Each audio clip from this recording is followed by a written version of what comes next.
2 pennies. Ellie sat on the same park bench every afternoon. It wasn't her favorite bench. It was a little too close to the sidewalk, and the sun hit it directly around 3 p.m. But it was the bench closest to the bus stop, and the place she could rest her tired legs after work. Ellie worked long hours cleaning offices downtown. Most people didn't notice her. That was okay. She wasn't looking to be noticed. She just needed enough to pay rent, buy groceries, and keep the electricity running. Each week, after paying for everything she needed, Ellie counted what was left. Most weeks, there was little. 1 or 2 coins.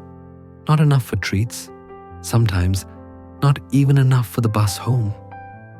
But every Friday, without fail, Ellie did something surprising. She walked 2 blocks past her apartment, turned down a narrow alleyway, and stepped into a small brick building with peeling paint. Above the door hung a wooden sign, "Community Kitchen." Inside, the room was warm and full of noise, laughter, clinking dishes, the smell of fresh bread. People from all walks of life gathered here. Tired parents, lonely elders, young people trying to get back on their feet. Ellie walked straight to the donation box near the door.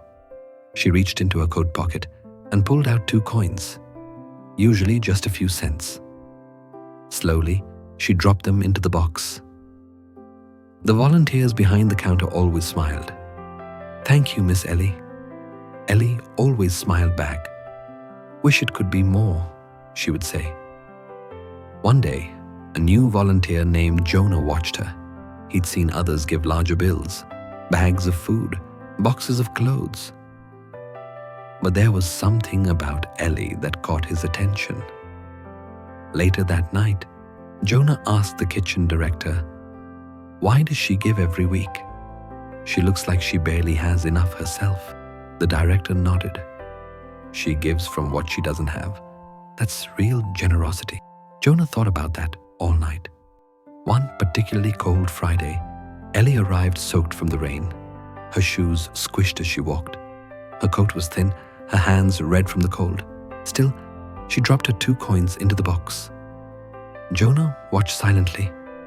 Later that night, he asked her gently, "Why do you keep giving like this?" Ellie paused. Then she said, "Because I have been the one waiting in line years ago. I know what it feels like to have nothing. And when someone gave even just a little, it felt like I mattered." She looked down at her hand. "I don't have much, but I still want someone else to feel that too." Jonah nodded, deeply moved. That winter, he started writing her story down. He shared it with the team, then with others. Soon, more people began giving, not just big gifts, but small ones. A child donated a sticker. An old man brought a single apple. A teenager gave a cup of tea. Each one said, "If Ellie can give, I can too." By spring, the donation box was full each week. Ellie never knew her 2 pennies started something big. She didn't need to. She still walked in quietly, dropped her coins, smiled, and sat at the bench by the window to rest her legs. We often believe that generosity is about size. How much money, how many hours, how big the gesture. But real giving isn't measured in dollars.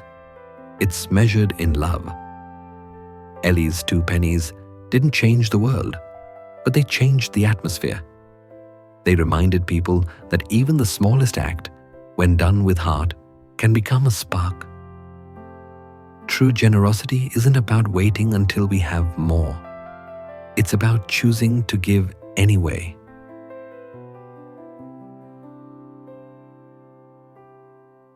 Right now, I invite you to take a moment for self-reflection with some questions. Have you ever received something small that felt big because of the heart behind it? What keeps us from giving even when we have a little to spare? Who around you might need a simple reminder that they matter? What would it look like to give today? Not out of abundance, but out of care?